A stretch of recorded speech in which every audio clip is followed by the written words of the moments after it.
Start of the holiday shopping season, according to analysts. Some small stores are trying to combine old and new shopping styles. On a busy street corner, Urban Country has been a mainstay furniture store in Bethesda for 2 decades. We are a small business. We're family-owned. We've been around for 20 years. Co-owner Jillian Roth says the store doesn't have a big web presence to lure online shoppers. It's really just an image-based website. It gives customers an idea of what we do carry, the product assortment. The key, Roth says, for small business owners is to give would-be customers a reason to stop by the traditional brick-and-mortar operation. Keep it fun, keep it interesting, keep it exciting, and help your customers out, and your customers in turn will help you out as well. In Bethesda, Maryland, Jared Halpern, Fox News Radio.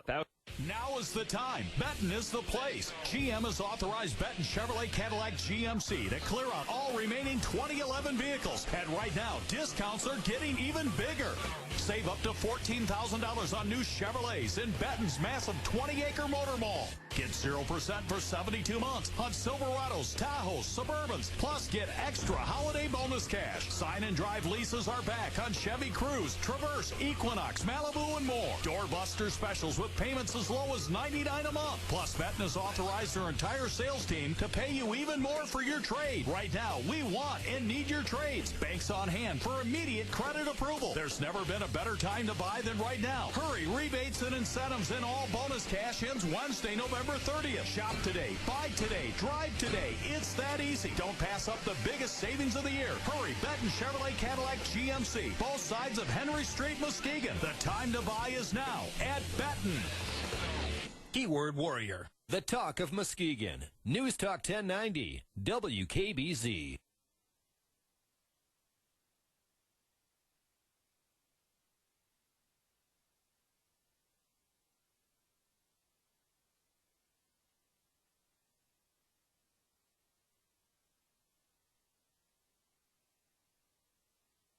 Here's the official News Talk 1090 WKBZ forecast. A few rain showers early today. Temperatures steady in the low 40s until this afternoon when they'll start to fall into the 30s.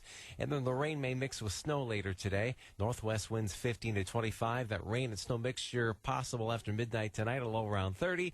And then we'll see plenty of sunshine tomorrow with a few afternoon clouds, a high of 45. And then back to some snow showers with windy conditions on Tuesday, a high of 41. News Talk 1090, the talk of Muskegon. Hi, my name's Bob. Hi, Bob. So I see this ad on TV. It says I can reduce my debt by 50%. So I call. They told me to stop paying my bills, stop talking to my creditors. It didn't seem right, but they said they'd take care of everything. I gave them thousands of dollars, but most of it went to their fees. Getting out of debt is neither quick nor easy. There are those who will tell you anything just to win your trust. Sounded perfect. I did everything they told me to do. They never paid my creditors. They didn't even contact them. Turns out I'm even more in debt because the fees and the interest on my cards kept piling up. Bad advice from so-called experts can make your financial situation worse. And the bank turned me down for a mortgage. And that's when I realized my credit was shot. I should have gone straight to my creditors to begin with. There is a better way to get help. Talk to your creditors directly, or to find a nonprofit agency near you, visit debtadvice.org. Debtadvice.org. Real solutions for real people. This has been a public service message. If you love food and your heart, go grocery shopping with me, Mon, short for mono unsaturated fat. And me, polyunsaturated. We're the Better Fat Sisters. Over here in the cooking oil aisle, choose canola, olive, and other vegetable oils.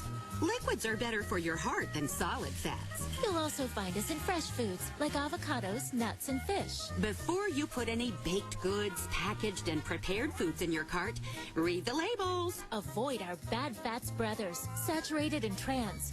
They love to clog your arteries. We're heart healthier, but let's face it, we're fats. We all have the same 9 calories per gram, so watch your portions. And thanks for shopping with us.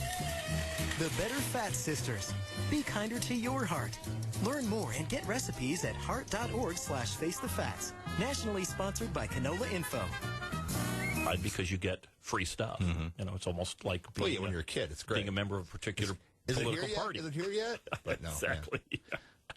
But as you get older, there is another side, and as they say, giving is certainly the better part of the Christmas season. But giving does take money to do, and it takes the profits of corporations. Maybe that's what it is. I have 7 kids and 19 grandkids. Maybe that's the problem. It's just that's a bankrupting time for me. I don't know. That. Yeah, that could be it.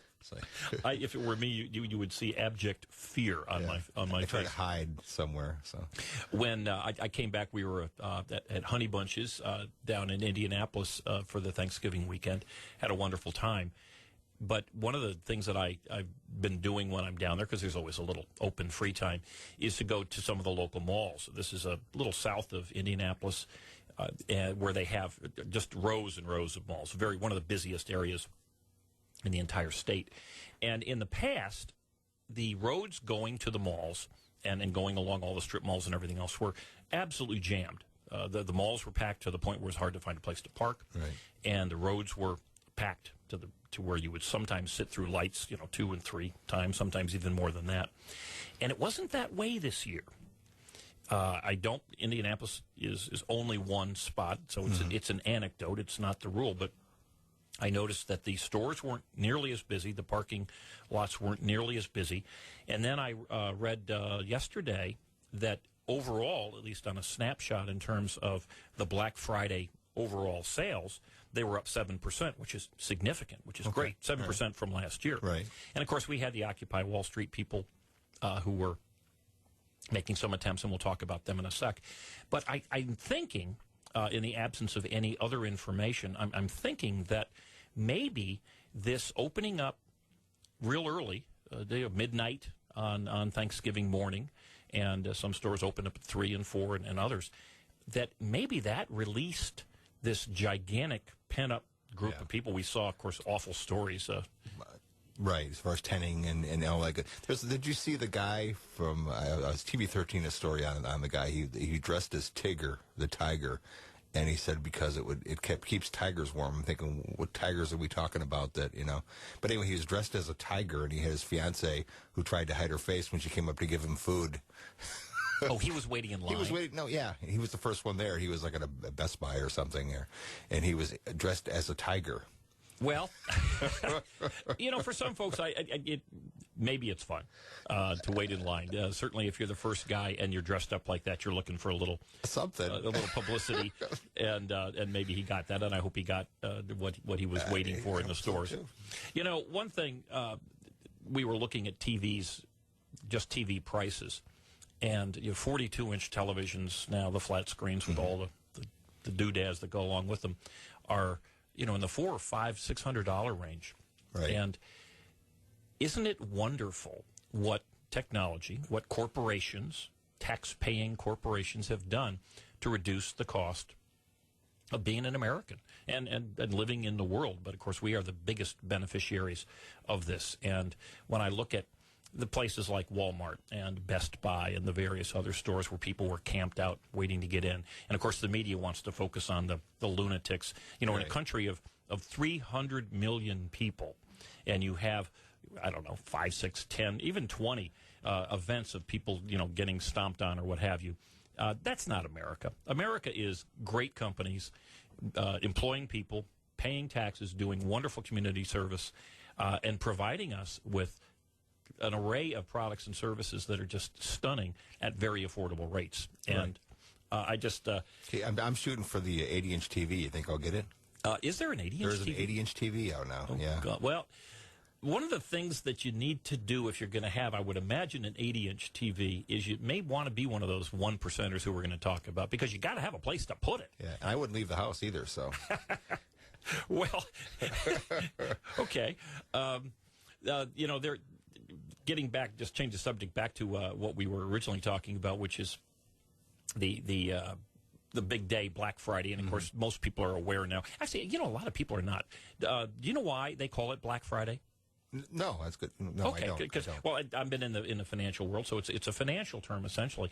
Black Friday is typically the day when retailers, bottom line, go into the black. In other words, when retailers like Walmart and like other retailers, they finally have made enough profit to cover their overhead and everything else to the point, and of course it's a gigantic sales day, but that's the day that typically they go into the black. Okay. And that's why you will see when companies declare bankruptcy, they will declare bankruptcy typically right after Christmas, usually early January. Because they had a Red Friday. They would have had a Red Friday, right. Yeah. And so it's a huge day. It's a day that's important, not obviously just to the corporations and the shareholders and the corporations, but it's a huge day to America, because we need those companies, we need those jobs, we need the taxes that they produce, and we also need the goods and services that they make available to us. But we're going to talk about the rich. And what got me, well, obviously everybody is talking about the rich today. We've got Occupy Wall Street, who's angry with the top 1%. And I'm going to go back to an article that the Muskegon Chronicle wrote. I'll read from that. I'll just quote what they say. Occasionally, when Muskegon residents are discouraged about the cost of a promising project or the improbability of another great idea ever seeing daylight, you'll hear people say, quote, that won't happen here. Muskegon doesn't have a sugar daddy. What they're saying is, even though lumberman Charles Hackley kick-started this city with his donations, Muskegon doesn't currently have any billionaires who might be willing to invest here the way Van Andel and the DeVos families have in nearby Grand Rapids. Right. And then they go on to say that, in fact, we do have something similar, which is the Community Foundation. And the Community Foundation, I think, does a wonderful job at a lot of levels. But they were lamenting, and I believe this was a front-page article, they were lamenting that we didn't have rich people. And yet, if you read their front pages, they don't seem to have a lot of respect for rich people. They're kind of angry at the rich people, or I wouldn't say angry, but the way that they decide what to put on the front page is obviously, from their standpoint, what they deem to be important. And you may recall, it wasn't that long ago, this past summer, when the hospital was involved with negotiations with its unions, right, that a big, again, I believe a front page article that highlighted the pay of the major players in the Mercy, it's Trinity Health now, they've changed their name, but at the Mercy Hospital system here in Muskegon County. Right. And every one of these people, or just almost everyone that they mentioned anyway, is in the top 1%. And do we really want to demonize those top 1% people? Just so that you understand who the top 1% people are who pay federal income tax. The most recent year that's available is tax year 2009. And, of course, we hear all this talk about millionaires and billionaires. But the reality is that the top 1%, if you earn $343,000, you are in the top 1%. Now, that's rich. That's pretty comfortable. It's most certainly comfortable here in Muskegon. But those are the people who the Occupy Wall Street are telling us they are against. Those are the people who the many prominent Democrats have said they are against. And I'll read you some interesting quotes, I think pretty scary to me. This is one of the leaders of the Democrat Party, New York Congressman Charlie Rangel, who has his own legal and financial problems. He quotes, I'm very cautious. They're talking about the Occupy Wall Street people in New York. I'm very cautious because I'm very supportive of the protesters, and if the city doesn't keep its word, I'll have a lot more to say. President Obama has been on TV saying specifically the movement is voicing the American public view of the system, the concern for the system. Vice President Biden, thousands of union workers marching through the financial district Wednesday against corporate greed. He says, Bank of America. Now, you may or may not agree with Bank of America's attempts to raise some profit, evil profit, by charging extra fees for their debit cards. But that's a private company, ought to be a private company. And in the marketplace, they did roll back because there was an outcry. But Vice President Biden went on to say, Bank of America is incredibly tone deaf at a minimum. And at a maximum, the middle-class people are getting screwed. Now, that's pretty big talk. You know, you're going to say the middle-class America is getting screwed by a major American corporation. Now, remember, this is being said also by a man, Joe Biden, and some other Democrat congressmen who have been spending our country into bankruptcy, along with their friends in the Republican Party. And yet the only people who are screwing people are the people at the Bank of America. It seems to me that maybe there ought to be a little more to this story. And there is. when we go back to who pays federal income tax, and I think it's important to differentiate here. Federal income tax is what we pay Uncle Sam. It's not Social Security. Social Security is separate, and it's paid for your Social Security check when you retire.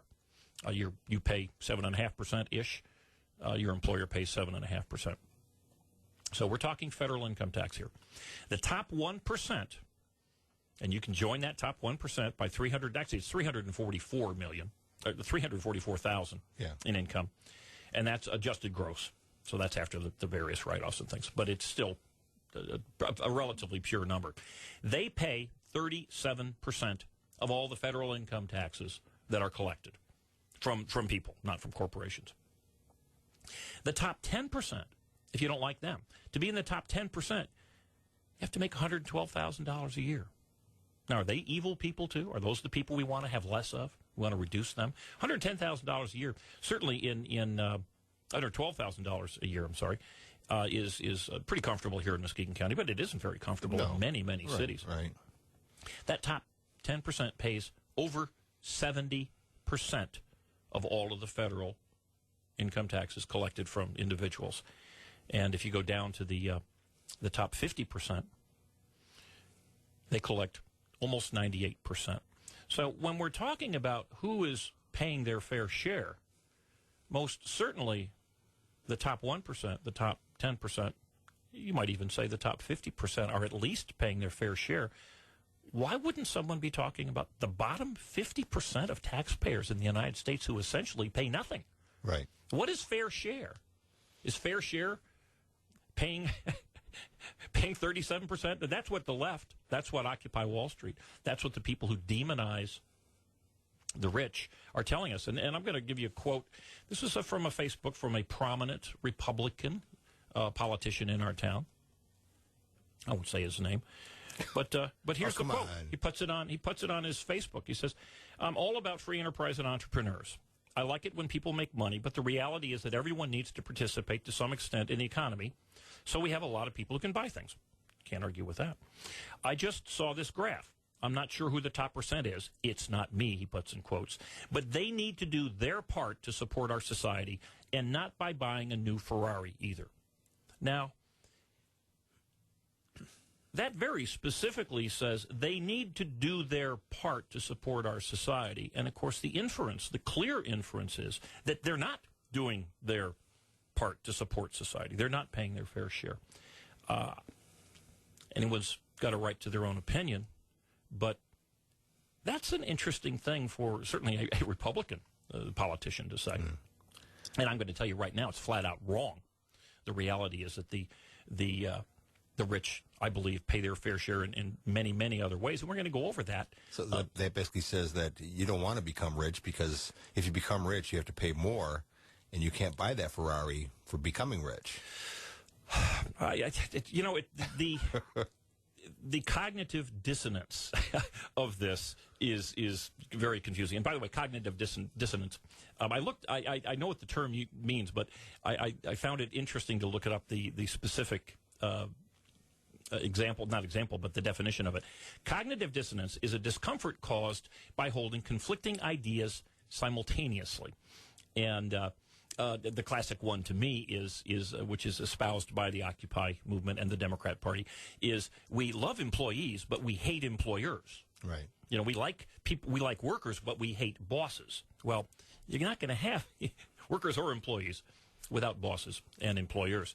But the interesting thing is the term came about in 1956. And they go on a little bit here, but it's kind of neat. The theory of cognitive dissonance proposes that people have a motivational drive to reduce dissonance, in other words, this conflict. They do this by changing their attitudes, belief, and actions.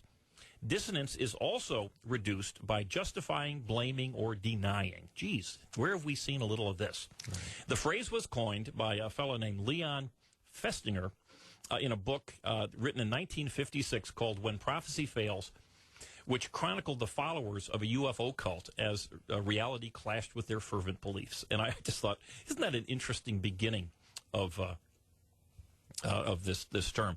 But you can't, with any consistency of thought, demonize the 1%, the 10%. Number one, without mentioning who they are. And number two, without having any real facts. So I guess we're going to take a break.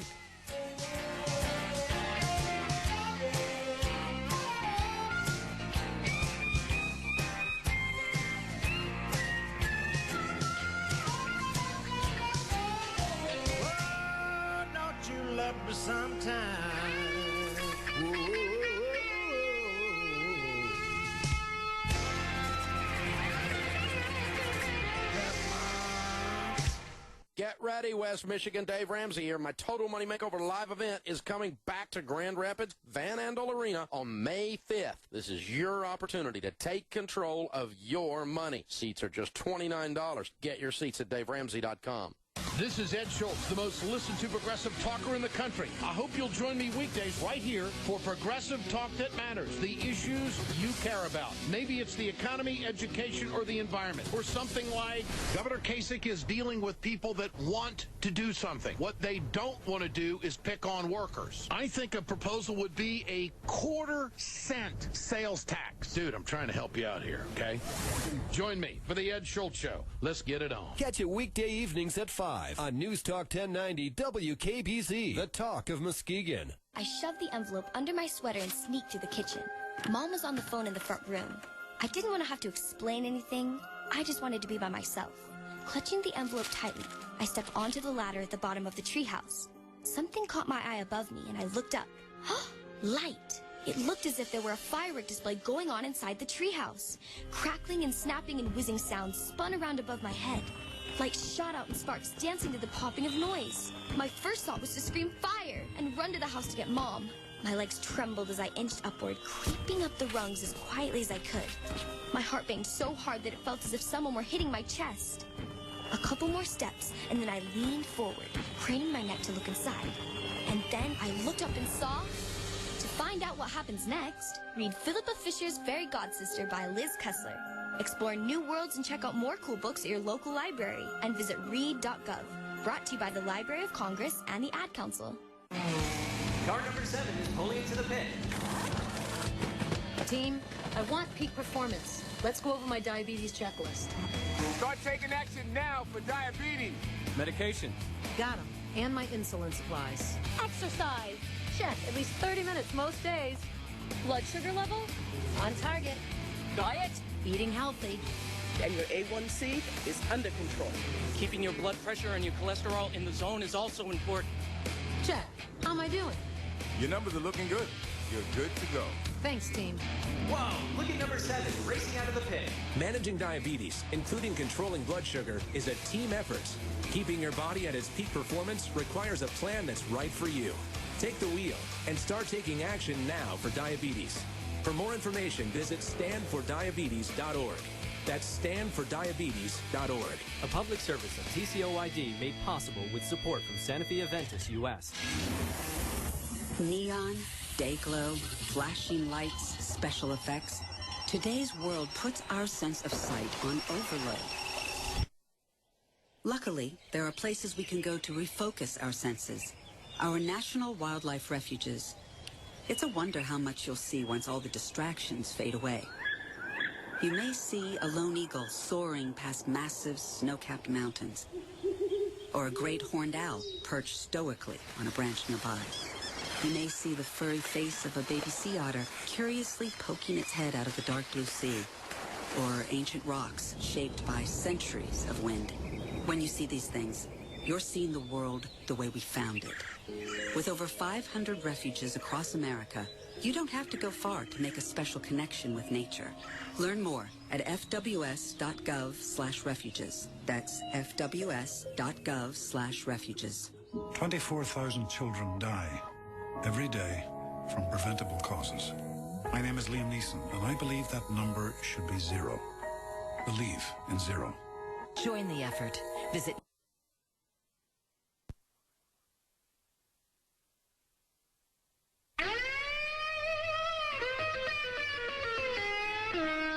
Will your dadgum government, you sorry so-and-sos. You got your damn hands in every pocket of my clothes. Well, you dadgum, dadgum. We're back at EyeOnMuskegon, and if you want your voice heard, you have an opportunity. Give us a call, 231-830-3109. We want you to be on the radio, and we do have a caller who has called and wants to be on the radio, so go ahead, caller. Yes, you're talking about the Occupy Wall Street and the 1%. Now, what they're talking about here is, the banks got bailed out. And there were a lot of banks around here like Co-America, and at the time it was National City, which was forced to merge because they got caught up in the subprime mortgage mess. Yep. And people were really basically bamboozled, and how it worked was people would go in and for a mortgage, and they would be sucked into this. They wouldn't even get time to look over the contract and say sign here, or told that they'd have to leave, and they were told that don't worry about it. And well, there's little question, caller, that kind of thing went on. I don't believe it happened extensively at the big banks. It most certainly happened at a lot of the smaller mortgage companies and a lot of the smaller banks. They can get away with things that big companies like a Comerica or a Bank America or National City Bank, which is now PNC, cannot get away with. But there's little question there were abuses. But let me just tell you one thing about the TARP, which was the bailout of the banks. The entire amount of money that was loaned to all the banks, the insurance companies, the other financial institutions that went under and kept the other banks and financial institutions alive has been paid back. That is true. Now, I'm not a TARP fan, but the amount of money that was loaned to General Motors that is yet to be paid back is $38.5 billion. A lot of it has been paid back. And if it wouldn't have been for, the bailout, and that was the last resort. They went to the government. Do you realize what kind of calamity, the economy would have been in with General Motors going under, and how that would have affected Muskegon, for example? Well, we're not going to talk about GM, but I would just say this. General Motors could have continued, just like airlines. We've seen many airlines, United Airlines, American Airlines, and others, have gone into Chapter 11, and their flights continue to fly, and what they just did, they reorganized their companies. That's what would have happened to General Motors and Chrysler had they been allowed to reorganize. That's not what happened. The American public, you included, myself included, far more importantly, the children and grandchildren of our generation, is left to hold this $38.5 billion bag. So the losses of jobs in Muskegon would have been negligible. The That's losses not of jobs. True. We can disagree. We can disagree on that. But let's talk about the rich. What thoughts did you have about the rich? What thoughts I had on the rich is the fact what they're talking about is the 1% is, for example, as I said, the bank, Main Street didn't get bailed out like the banks did, and this is the problem people had. If there would have been strings attached, forgiveness of the subprime, of the mortgage debt that the people had, this would have been, because of the loss of jobs due to the outsourcing, this would have been the. So you're not against people being in the $344,000 income range. You're not happy with American corporations. Is that correct? I am not real happy when they outsource our jobs to a place that's a one-party state called Communist China. Well, did you know that the United States... And they have universal coverage, for that matter, something we don't have. Well, would you be interested now? You've had some health problems, and I appreciate you're giving us a call today, but would you rather have the health system that they have in China than we have here in the United States? Well, what I would like to see is a single pay system. Okay, well, that's okay. Appreciate the call. We're going to get back to that 1%. But you can see, and I think the caller is. I appreciate that call, because that's you can see there's an emotion and there's an anger and there's a distrust of corporate America. Apparently now there's the 1%, even though that's, if you say you're part of the 99%, and you are demonizing the 1%, one of the tough things is coming up with who they are and what they do. Well, I'm going to try to help you out a little bit. As we know that some of the 1% here in Muskegon they work for the county's largest employer, which is the Mercy health system. They are in the 1%. Do we want to get rid of them? Do we? Roger Spolman, who is, I believe, a tremendous man, his personal life and the giving that man has done is endless. But he's part of that 1%. Is he not paying his fair share? Who is not paying their fair share? Well, let's take a look at the 1% nationally. Everyone has a sense that there is a bunch of Wall Street types who are making the biggest money, but let's break it down. 40%, almost 41% of the top 1% are corporate executives, managers, supervisors in the non-financial world. In other words, they are the head of Seal Power, which, of course, is no longer in town. They are the head of Microsoft. They are the head of Apple. These are private corporations. So 40% of the rich run and manage at the top level American corporations. 6% are lawyers. Most of those lawyers, by the way, are class action lawyers. If you really like class action lawsuits, if you think they're good for America, well, that'll make you rich if you're a class action lawyer. Interesting to me, only about 4.5% of the top 1% are in the medical field. There's financial professionals, by the way, just so if you want to demonize someone, they account for about 18%. And a lot of that comes from capital gains that they earn as a result of their job. In other words, financial folks who are managing large pools of money, especially when you look at the hedge funds, when their profits to the investors whose monies they are managing go up, their bonuses go up. And by the way, the people who are in and out of the top 1% changes all the time. But what I found quite interesting is if you look at one area that we're familiar with, we know who's rich. We know Oprah is rich. We know that basketball players and entertainers and others are very wealthy in the media and the sports and the arts world. Twice as many people who are classified as not working or deceased, 6.3%, twice as many people are in the 1% than who are in the arts and the media and sports, which is about 3.1%. So I don't know. Maybe you ought to work rather than trying to be an athlete or make it in Hollywood or like Oprah. Maybe you're better off not working or being deceased if you're looking at the statistics. But there's not many Oprahs either. All that stuff is kind of short-lived as far as that goes. Well, that's exactly what happens. They make a pile of money. As a matter of fact, most of the people, the executives here and others who make their money, they make it usually in one pot. The executives make it when they sell their company. Mm-hmm. We have in our community, we have many small businesses, small restaurant chains, or not so much chains per se, but people who we know who are involved in the restaurant business and we know are very successful. And they make money from the operations of their businesses, but they also make money when they sell their business. Right. And that's typically when they have that big bump. So they'll make money at the moment of sales. In other words, that year they pop up into whatever percentage they may do. Same thing with any other professional. Your dentist, your lawyer will sell their practice. Your doctor will sell his practice. And when they make that move, they'll have it for 1 year, and then they're gone.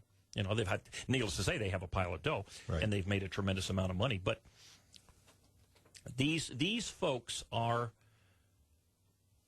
the top of our society intellectually.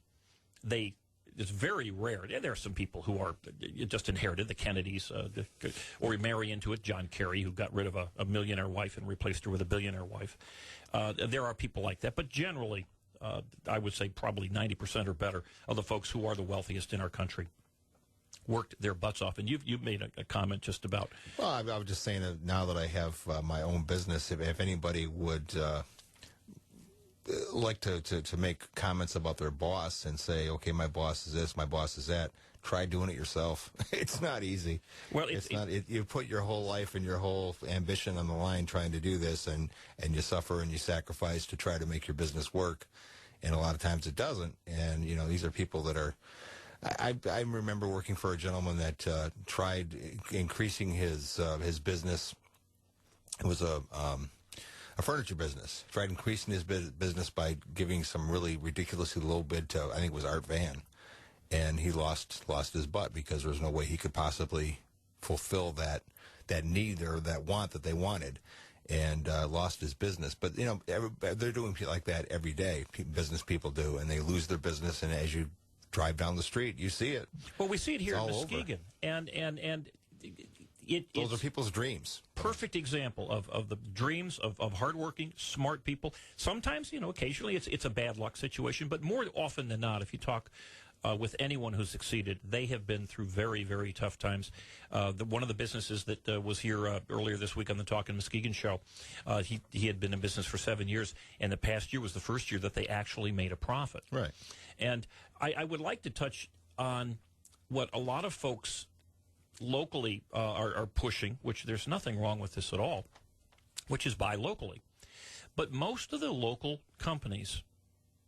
And I think I'm comfortable in saying that most of the local retail operations in our town, in Muskegon, don't make a taxable profit, or they make a very small profit. Right. So I'm all for going downtown to 3rd Street and going to the various shops that we have in town that are locally owned and locally operated. But if you're interested in having a business that is going to pay massive property taxes, is going to employ a lot of people and give them full benefits, many of the small businesses in town just don't have the revenue to provide the benefits that people would, I think, deserve if it's available. Big companies do. If you're going to work for a Walmart or you're going to work for a Meijer, you know, we just had Fred Meyer, who passed away, and of course he's definitely one of the 1%. He most certainly has done his fair share. I would... When you get someone who's going to demonize, like I had read earlier about this Facebook post, you know, it's about time for the 1% to do their fair share. First off, I'd like to find out what's your definition of fair share, and secondly, I'd like to find out who is it that you specifically feel has not done their fair share. Right. And one of the things I'm going to read from an article. This is from a National Review article, but there are two people who went down to Zuccotti Park, and they were talking with the Occupy Wall Street. And I'll just read it from here. It said, one of them owned a string of bars in Brooklyn. The other was in construction. Now, both of these people, by the way, were in the top 1%. One was first-generation American. Both were self-made men. The pair were self-admittedly in the 1%, and both had seen the benefits of the capitalistic system. Both were Republicans, but they were dressed normally in jeans and sweaters. The construction guy was wearing work boots and was indistinguishable from any of the union types milling around. He was also dark-skinned. Put simply, the protesters didn't quite know what to make of him. The rich aren't supposed to look like that. So we have it exactly. You know, there's many people in our community who are deemed minorities, right, who in fact are in the top 1%, certainly of our community and maybe nationally. They show me who ought to be demonized.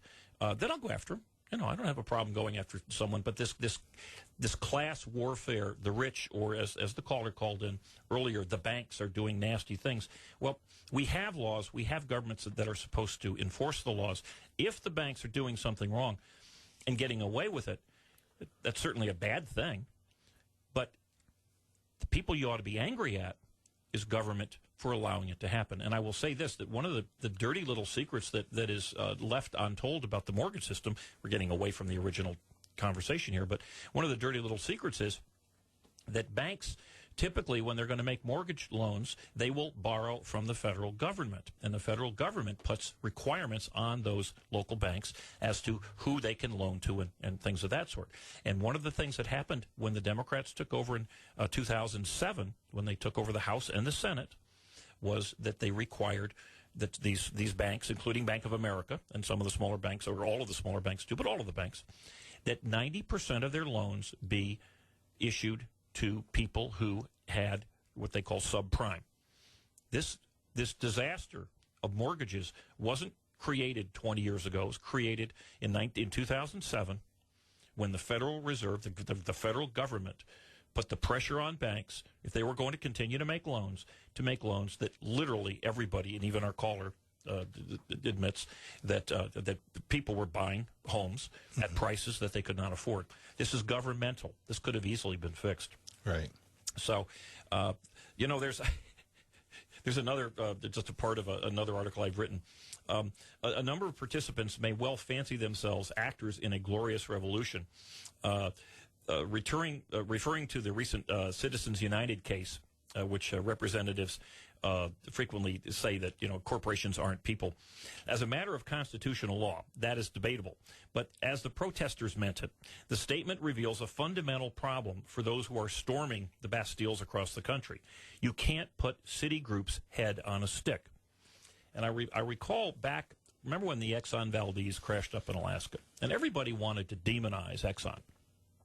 And but maybe Exxon certainly was at fault for this, although, interestingly, the drunk captain was exonerated in court. Yeah. And Exxon's shareholders and others paid the bill. And certainly taxpayers in the United States paid the bill because Exxon's profits went down, and et cetera, and so on. But you cannot take Exxon and lop off its head and put it on a stake. Exxon doesn't breathe, it doesn't speak, it doesn't sleep. It's not a human being. If you didn't like the executives, well, many of those, I believe, left in the wake of that mess. But Exxon, Bank of America, Myers is a corporation, but the reality is it is the employees of Myers. It is the shareholders of those corporations. It is the customers who buy goods and services from those people. And it is the thousands upon thousands of small companies, large companies, who sell to Myers and sell to Exxon and sell to Apple and sell to IBM. So if you want to demonize Bank of America, if you want Bank of America run out of town, you could probably do it. But you're going to put those employees of Bank of America out of business. Right. And you're going to make it less convenient, obviously, for the people who use the services of Bank of America, and so on. So you can demonize all you like, but as we're getting closer to the top of the hour, I'd like to talk a little bit about just the rich in general, because one of the things that has yet to be really discussed, I think it's pretty clear, in terms of actual money, the rich are paying their fair share. Now, there are many people that say, well, they're paying a smaller percentage of their total income, and they convolute all sorts of mathematical determinations to prove that they're not paying their fair share. But the simple facts are that they're paying most of the taxes, the federal taxes that are connected. But what else do they pay? Well, we know if you're rich, you're probably buying more stuff. Okay. Do we want rich people in Michigan? Well, if they're buying more stuff, they're paying more sales tax. Is that good? Right. Should we scare them out of Michigan? You may remember, I remember, back when Britain had the same attitude about rich people and raised the taxes on the rich, the evil, nasty, undeserving rich, the Beatles, George, Paul, Ringo, and John, moved to the United States. They left. Right. So the rich aren't stupid, and they do have the wherewithal that if they're really not welcome, they're capable of leaving, and they may very well do that. The rich buy stuff, okay? They pay taxes on sales taxes, but if they're going to buy maybe not a Ferrari, because a Ferrari is made over in Italy, but if they're going to buy a Cadillac, or if they're going to buy an airplane, if they're going to buy a boat, if they're going to buy a third house, or we live in a resort community. I know that both Tom Izzo, Michigan State's basketball coach, and Michigan State's football coach, both have very, very nice, probably in the multi-million-dollar range homes, very near Muskegon. One's up in north of the White Lake Channel. The other one is in near Grand Haven area. They buy stuff. The stuff that they buy employs people. Doesn't matter what it is that they buy. They invest. If a rich person has extra money, we've seen John Rooks, a gentleman from Grand Rapids who's done so much with Muskegon? Well, he's, I'm sure, a philanthropic guy, but he's seen an opportunity, and because he has extra money, he takes that money and he invests. He's invested in all over the state. He's certainly invested all over the county, and he may very well be the driving force if the city of Muskegon is to come back. Is it an investment or is it write-off? You know what? I think that rich people don't get rich by looking for write-offs. Okay. They really don't. Matter of fact, the tax laws have changed so much in the last 10, 20 years that write-offs. There used to be you could make a great living by putting $1 million in a stud gerbil barge on the Mississippi, and the tax write-offs would come through even if all your stud gerbils died and the barge sunk. Those days are gone. Right. Rich people don't like to see wasted money. They like to see their money do something. Now they may put it in the stock market, which is obviously very, very good. We are a capitalistic society, but they're looking to get a return. But they also, as we're seeing with all of the outpouring of Fred Meyer, and I don't know John Rooks at all. I've only met him once. But whether he's looking to get rich by getting involved in Muskegon, or he's combining it with his belief that I have money, I have the wherewithal to get things accomplished, I don't care about his motivation. Right. He's doing things that matter, and he's not sucking out of the community. Yeah, that's true. Yeah. What do rich people do also? Well, when they have, maybe they're nasty and they have multiple homes, they pay property taxes. And they pay more property taxes than most people because their houses cost more. So they're paying more than their fair share. They're paying, they probably got multiple cars, so they're paying all sorts of car fees, license fees. Yeah. They pay their insurance. But think of what they don't do. Who fills our jails? Not the rich. Right. It's the 50% who don't pay federal taxes. Who uses the services of the cities? Well, it's because they have good lawyers so they can stay out of jail, though. But, well, if in fact most of the rich were a bunch of bums, you'd be right. But of course, that's there's some of them. There's a little question. There's some, but very few. Certainly, I guess you could say if you were a lawyer. Yeah, great. Yeah. But the reality is that our jails, our police forces aren't for the rich. Our firemen are not for the rich. Typically, I mean, rich people's houses burn down, and when it happens, it's on TV because it happens so rarely. But when you see fires and other needs, rich pay car insurance. Now, one of the biggest problems that we have in this state is people who, because insurance premiums have gotten so high for a lot of reasons, but they don't pay their car insurance. Rich people pay their own insurance. They don't use the social services. Their children aren't left in foster care. They're, generally, their wives or husbands, when they get divorced, are cared for so that they're not put on the social system. In other words, the evil rich who are being accused by so many people of not doing their fair share don't even, they never take out. They pay far more than their fair share at so many different levels, but they're not the drain on society that the 99%ers, generally, those who claim to be in the 99%, who are draining. And we saw what they did with causing all sorts of damage in police costs. I mean, it's into the multi-million dollars nationally. So you're about to say something? No. Oh, okay. What do the rich also do? Well, we're talking about Fred Meyer. It's the rich that are not only the wherewithal drivers of businesses within our community, be it a hotel or a Revolution in Grand Rapids, as we've seen with some of the wealthy folks, the wealthy families that have really driven that revival. One of the few cities in the United States that's really booming, and it's not booming because of any governmental, any politicians move. It's moving because individuals who had the money and had the wherewithal and the connections are actually going out there and doing. But they're involved in charity. And charity, when you suggest, is this a write-off? Yeah, charity's a big write-off. Who cares? Matter of fact, actually, charity isn't a write-off for people in the higher tax brackets because it disappears above a certain level. Public broadcasting wouldn't survive without it. There's another story. Maybe we'll do a little thing about public broadcasting because, in fact, if public broadcasting would go public, in fact, that they could pay for their own and make a profit, and what a surprise, pay taxes. Clear Channel as a corporation pays taxes on its profits. Public broadcasting sucks money from the government.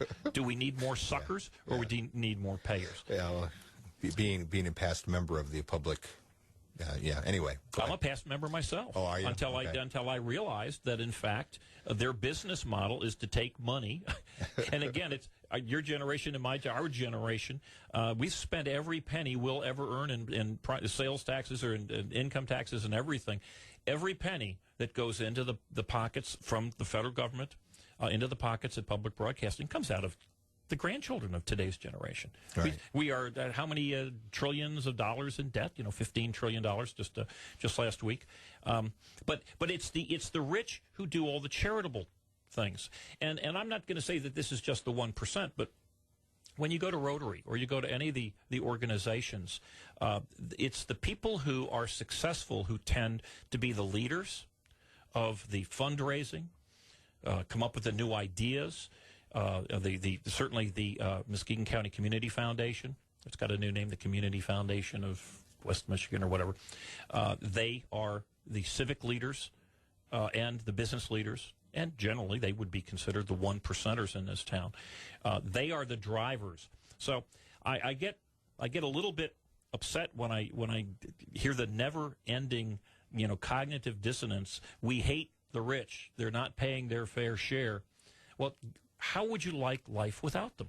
And interestingly, to me, is that in places like California and other places like New York and Connecticut, where they are actively trying to get rid of the rich by taxing them, typically in state taxes and all, the rich are leaving. They'll leave, yeah. And what happens is, just like in England, we'll get rid of them. They're not stupid. They didn't get rich by being stupid. Right.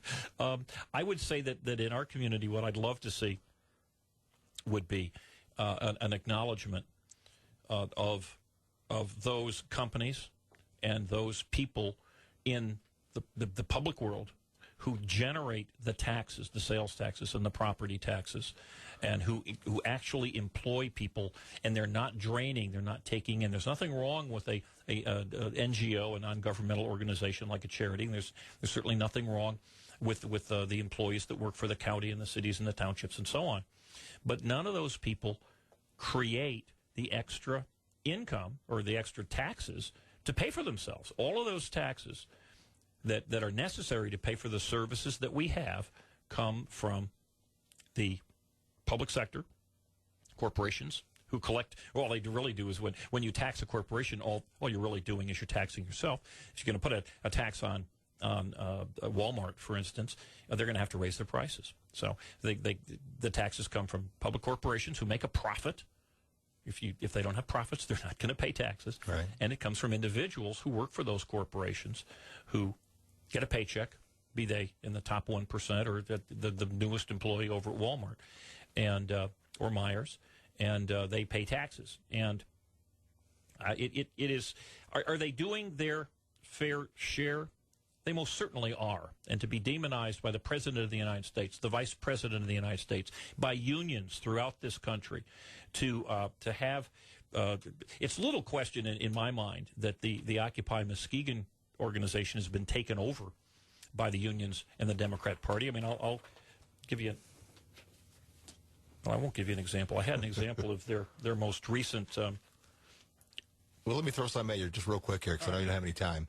But is it because the rich use the laws so well that it makes them look like they're a little bit on the dishonest side? Because I mean, there's some laws out there that have been bent and shaped to work. Great their question. way. Great question. And but you ought to be able to answer it yourself. In other words, if they're not breaking the laws, right, then what's wrong with it? It's the politicians who are allowing them to get away with murder. And that is the problem. Right. We saw that Bernie Madoff, one of the biggest crooks up until now, the ex-Democrat senator and ex-Democrat governor of New Jersey and ex-Democrat economic advisor to the Obama administration, John Corzine, who just screwed. Now we're finding out it's about $1.5 billion. It might even get higher than that. Right. We're seeing that these people, Bernie Madoff and Corzine and others, their misdeeds were found by the federal government years before. Maybe not Corzine's, because he managed to lose $1.5 billion in about a year. But Bernie Madoff's deeds were reported to the government for years and years and years. So if you've got reason to be upset, let's take a look at those people who really are getting after you. Hey, we are running out of time here again. Next week, we're going to take a look at, this will be fun. We're going to take a look at race in Muskegon County. A tough, interesting situation. Thanks again to Oscar. Thanks again to everyone at Clear Channel, WKBZ. Don't forget to check out the website, newstalk1090.com. You can check out EyeOnMuskegon.com for a replay of the show. You can go to my website, EyeOnMuskegon.com, for show prep. You can give me a call at home. You can call me anytime, 231-421-4409. And you can also email me at EyeOnMuskegon.com. Or no, EyeOnMuskegon@gmail.com. So, folks, next week we will be diving into what Attorney General Eric Holter. Here's the official News Talk 1090 WKBZ forecast. A few rain showers this morning and then mixing with snow later in the day. Temperatures falling in the 30s later in the afternoon. Northwest winds 15 to 25. Rain and snow mixing after midnight tonight. A low around 30. North winds 10 to 20. Except for a few afternoon clouds tomorrow, we're going to call it mostly